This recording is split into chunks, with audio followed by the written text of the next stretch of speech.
आज हम समास के लेवल 3 के क्वेश्चन देखेंगे। चलिए शुरू करते हैं लेवल 3 के क्वेश्चन। चलिए देखिए, पहला एग्जाम्पल क्या मतलब क्वेश्चन क्या है, द्विगु समास का उदाहरण क्या है।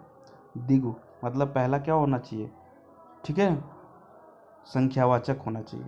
चलिए देखा जाता है त्रिभुवन। तो देखिए त्रिभुवन द्विगु समास, जिस समास में पहला पद संख्यावाचक, संख्यावाचक याद रखिएगा, जिसमें संख्या या ठोक दीजिएगा वो क्या होगा, द्विगु समास। वो क्या होगा, टिक मारना है द्विगु समास में जहाँ संख्यावाचक आया, ठीक है। विशेषण होता है उसे द्विगु समास कहते हैं। देखिए त्रिभुवन, त्रिफला, चौमासा, दसमुख, ये चार है ना, ये चारों क्या हैं, द्विगु समास। अब हमको देखिए एक यहाँ मिल गया, चार क्वेश्चन एक 5 हो गए। त्रिभुवन हो गया, त्रिफला हो गया, चौमासा, दसमुख, ये क्या है, द्विगु समास है। 10 मुख जिसके 10 मुख, चौमासा, ठीक है। और देखिए त्रिफला, त्रिभुवन, 3 3 है, 4 4 है, 10 है, अंक है ना सब में, तो ये द्विगु समास हो जाएगा। याद रखिएगा, एग्जाम्पल ध्यान से देखिएगा, ठीक है। व्याख्या ध्यान देना है, सबसे ज़्यादा व्याख्या देना है, क्वेश्चन तो देना ही देना है। चलिए आगे देखते हैं। द्वंद्व समास का उदाहरण है। अब देखिए द्वंद्व समास, यहाँ देखिए सीधे लग रहा है रुपया पैसा, द्वंद्व समास है, मारिए टिक। चलिए आगे देखते हैं, इसकी व्याख्या देखते हैं। जिस समास में दोनों पद क्या होते हैं, प्रधान होते हैं, कोई गौण नहीं होता, उसे द्वंद्व जोड़ा युग्म समास कहते हैं। दोनों पदों को जोड़ने वाले समुच्चय बोधक अव्यय का लोप हो जाता है, ठीक है। अब देखिए कुछ क्वेश्चन दिया है, यहाँ देखिए रुपया पैसा तो याद ही रखना है, ये क्या द्वंद्व समास होता है। यहाँ पाप पुण्य भी याद रखिएगा, पाप या पुण्य।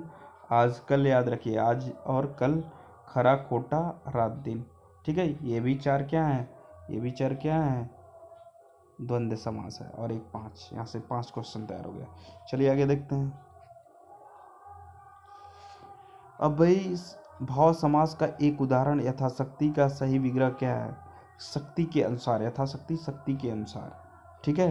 अब देखिए यथाशक्ति है वही भाव समास है, इसका सही विग्रह शक्ति के अनुसार होगा, ठीक है, याद रखिएगा।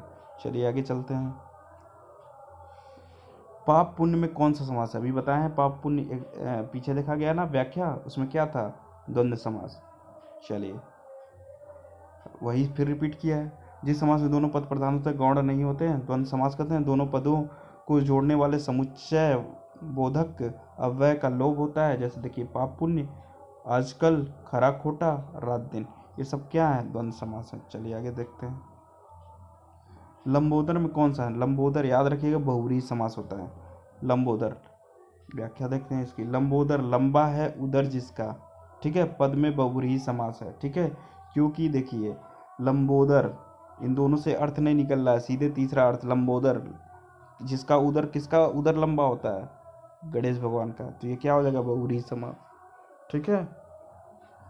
चलिए आगे देखते हैं।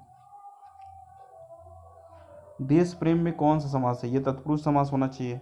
चलिए जिस समास में बाद का तथा उत्तर पद प्रधान होता है, दोनों पदों को बीच का कारक चिन्ह लुप्त हो जाता है, तत्पुरुष समास कहते हैं। तत्पुरुष समास में अंतिम पद प्रधान होता है। इस समास में साधारण पद, प्रथम पद विशेषण, द्वितीय पद विशेष्य होता है, और द्वितीय पद अर्थात बाद में आने वाले पद के विशेष होने के कारण इस समास में उसकी प्रधानता होती है। तो ये क्या कहलाएगा, तत्पुरुष समास, याद रखिएगा। तत्पुरुष का इस बाद में जब हम 4-5 लेवल पढ़ लेंगे, 6वें 7वें लेवल में हम इसका सारा जो 6 पार्ट है ना, कर्मधारय मतलब ये तत्पुरुष, कर्म तत्पुरुष, ठीक है, संबंध तत्पुरुष, ये सब उसमें बताएंगे। पहले हम बेसिक क्लियर कर लेते हैं अच्छे से, ठीक है, जो जनरल क्वेश्चन 1 डे एग्जाम में आता है। चलिए आगे देखते हैं।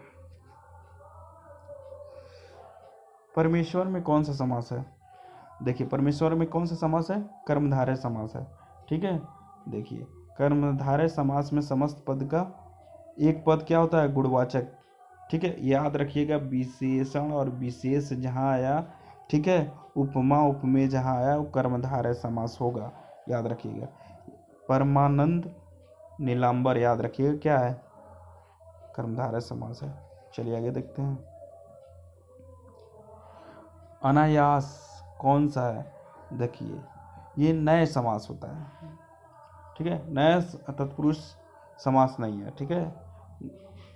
वाले नए का जब दूसरे शब्द के साथ समास हो जाता है तो वह नए समास कहलाता है। यदि बाद में व्यंजन हो तो नए का अर्थ अशेष रहता है और बाद में स्वर हो तो अन्न होता है, ठीक है। देखिए नय, ठीक है, अनायास, जहाँ अन्न आ जाएगा, ठीक, अभ्यास आ जाएगा, असभ्य आ जाएगा, ये मतलब निगेटिव सेंस देगा थोड़ा, तो क्या हो जाएगा, नय, नय अनायास हो जाएगा, ठीक है। नय क्या है, नया समास हो जाएगा, सॉरी। चलिए आगे देखते हैं। गौशाला, ये तत्पुरुष समास है, याद रखिएगा, ये बहुत बार पढ़ लिए हम लोग ना। जब पूर्व पद विशेषण होने के कारण गौण तथा उत्तर पद विशेष होने के कारण प्रधान होता है तो वहाँ तत्पुरुष समास होता है।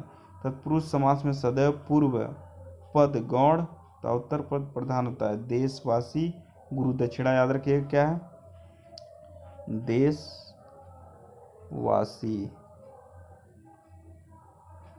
वासी, क्या है ये, तत्पुरुष समास है। और गुरु दक्षिणा, गुरु दक्षिणा, ठीक है, ये सब क्या है, तत्पुरुष समास। चलिए आगे चलते हैं। नवग्रह में कौन सा समास है, नवग्रह तो द्वंद्व समास है, कौन सा है, द्विगु समास है, याद रखिए। नवग्रह, नवग्रह द्विगु समास है, याद रखिए। द्विगु समास में क्या होता है, संख्यावाचक होता है पहला पद, है ना। नवग्रह जो किसी विशेष समूह विशेष का बोध कराता है, नवग्रह। और देखिए द्विगु समास का विग्रह करने पर अंत में समूह लिख दिया जाता है, नवग्रह, नौ ग्रह का समूह, ठीक है। नवग्रह में नौ ग्रहों का समूह, द्विगु समास। इस तरह हमारा लेवल 3 समास